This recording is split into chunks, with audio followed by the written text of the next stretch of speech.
Remember those summers back in the 60s? Yeah. You know, running through the sprinklers trying to beat the heat. Oh, yeah. Imagine that kind of heat, but in New York City. Yeah. During the Olympic trials. Wow. That's where we're heading for our deep dive today, uncovering the story of Louis Zamperini, Olympian, war hero, and just an amazing example of the strength of the human spirit. Yeah, his story is as much about resilience as athleticism.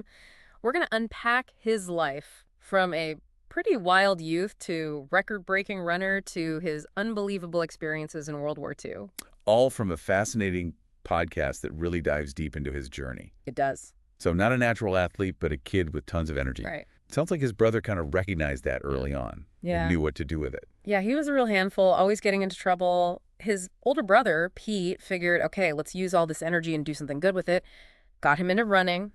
Started as a way to stay out of trouble, but it turned into a passion. The kind of passion that can shape a life. Absolutely. And for Louis, it was running. He wasn't just good.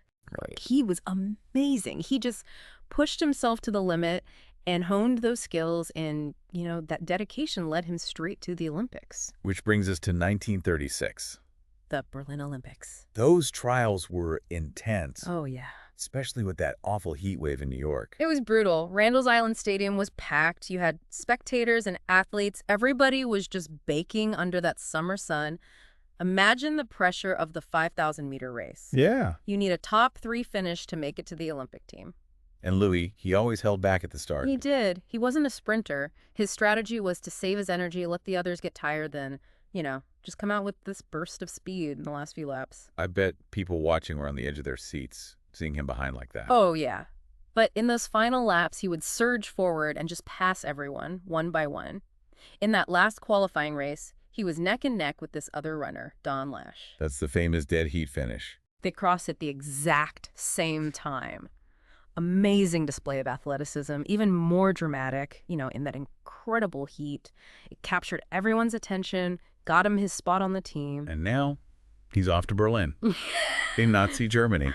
And that's where we get to that crazy story about him and Hitler. It really shows the complexities of the time. You have this young American athlete about to compete on the world stage, but it's in a country ruled by a dictator he's totally against. It's wild. But there's also that element of, I don't know, maybe a little youthful naivete, a fascination with notoriety, even with someone like Hitler. So what happened? How does an Olympian end up shaking hands with Hitler? Well, after the race in Berlin, Louis is walking around the stadium. Like any tourist, he's got his camera. He spots Hitler's box and decides he wants a photo. With Hitler in the background? Yeah. He just goes for it. Well, he asks this guy, he thinks it's just some official to take the picture. Turns out it's Joseph Goebbels. Wow. Hitler's propaganda minister. Not only does he take the picture, he comes back with an invitation. Hitler wants to meet Louis. And then they actually shook hands. Yeah. Did Louis ever say what he felt in that moment? Hard to know, but I'd imagine a mix of awe, disbelief, you know, mixed with knowing the politics, knowing he's face to face with someone whose ideas he hates. Powerful moment. It is. Really shows his spirit. Yeah, but that meeting with Hitler was going to take on a whole new meaning pretty soon. With the war. The world was on the edge of war, and Louis' life, like so many others, was about to change forever. The 1940 Olympics, set for Tokyo, were canceled, and the world went to war. Instead of getting ready for another Olympics, Louis ended up enlisting. In the Army Air Forces. Yeah, in 1941. It's hard to imagine going from, you know, sports to war. What was it like for him in the Air Forces? He trained to be a bombardier, so he was the one aiming and releasing those bombs from the plane. That's intense. I mean, talk about pressure. Yeah. Then you add in combat. You need nerves of steel. And Louis, he definitely had them. Flew missions over the Pacific, facing danger all the time. There's this one mission, really shows the kind of danger they were in constantly. I'm ready. April 1943, Louis on a B-24 bomber. They called it Superman. They were on a bombing run over this island, Nauru. The Japanese held it. During the run, Superman gets hit badly. Uh-oh. Bullets rip through the plane. Control cables get cut. Hydraulic lines, too. The plane was barely flying. Sounds terrifying. Anyone hurt?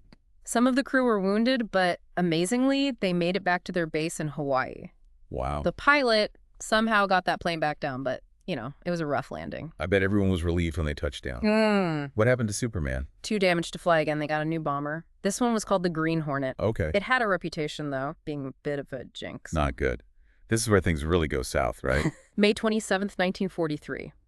The Green Hornet's on a search and rescue, looking for another plane that had disappeared. And mid-flight, they have a major mechanical failure. No way to recover. Oh, no. Plane went down, crashed into the Pacific. That's the moment that really makes his story so unbelievable. I mean, he survives the crash, but it's only the beginning. Out of the 11 men on that plane, only 3 made it out of the crash alive. Louis and Aikman. Francis McNamara and Russell Phillips. 3 guys, adrift on the Pacific. What was it like those first days? Imagine that sun, relentless. Mm. The salt water, rubbing on their skin. They had a few emergency rations, some chocolate, a couple canteens of water. But that's not going to last. They had to be hoping someone would find them. It happened so fast they couldn't send a distress signal. They were alone, out there in the middle of the ocean. 47 days. I mean, 47 days. Yeah. Just drifting. The physical toll, the mental part of that, I can't imagine. They would try to catch rainwater, sometimes a fish, anything. Tried to keep each other going, telling stories, remembering home. But, as the days went on, things got worse. Rations ran out. The exposure, no food or water, it all starts to wear them down. After 33 days, Francis McNamara, he didn't make it. Oh, man. To lose someone like that, and, knowing that could be you any day, how did they handle that? It must have been devastating. But even with all the suffering, Louis never gave up. He held on to hope. He had to survive. That's what makes this so powerful, his resilience. So what happened? They drifted for 2 more weeks, just pushing their bodies to the absolute limit. But then finally, they see land. Land. It was the Marshall Islands. But There's always a but. the Japanese, they were occupying the islands. Instead of being rescued, they were captured. Wow. So close. Out of one bad situation, straight into another. What were the POW camps like? Awful. Crowded. Filthy. Disease everywhere. The prisoners were barely fed. The guards, cruel. Cruel how? They beat them all the time, sometimes for no reason. Just enjoyed causing pain and humiliation. They starved them, worked them till they dropped. Mental torture, too. It's just hard to believe. How could people be so awful to each other? Did they treat Louis any worse than the others? It was rough. The crash, the ocean, then this. It's hard to believe. Did they pick on him because he was an Olympian? Yeah. They knew about his past, saw him as this symbol of America, strong. They wanted to break him, crush his spirit. Wow. It's just like a nightmare. How did he survive that? He was strong inside. He never gave in. Wouldn't let them see him break. Just amazing. So the war ended eventually. What was that like? Being free after all that? It ended in 45. Japan surrendered. The camps were liberated. He was free. Must have been overwhelming. Joy, relief. I'm sure some shock, too. Trauma. It took a while to process it all. Get back to some kind of normal life. Coming home after something like that, it couldn't have been easy. Did he talk about it? About being a prisoner? He did. It was hard, though. Nightmares, flashbacks, Yeah. all that he went through. He felt forgotten, too. Like, people didn't care about what he had sacrificed. I can't imagine. After something so awful, how did he cope? His faith, that helped. And forgiveness. Forgiveness. He turned to religion, found peace, helped him heal, and he forgave his captors. Wow. Yeah.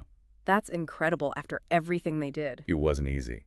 But he knew holding on to anger would just hurt him. He even went back to Japan to meet with some of the guards. The ones who tortured him. Yeah, he had to let go of the hate. What a message. Forgiving when it seems impossible. Louis' life, it just shows how strong people can be, how we can overcome anything. He went from a kid getting into trouble to an Olympian, a POW, and then a symbol of hope and forgiveness. It reminds us that even when things are really bad, we can always come back.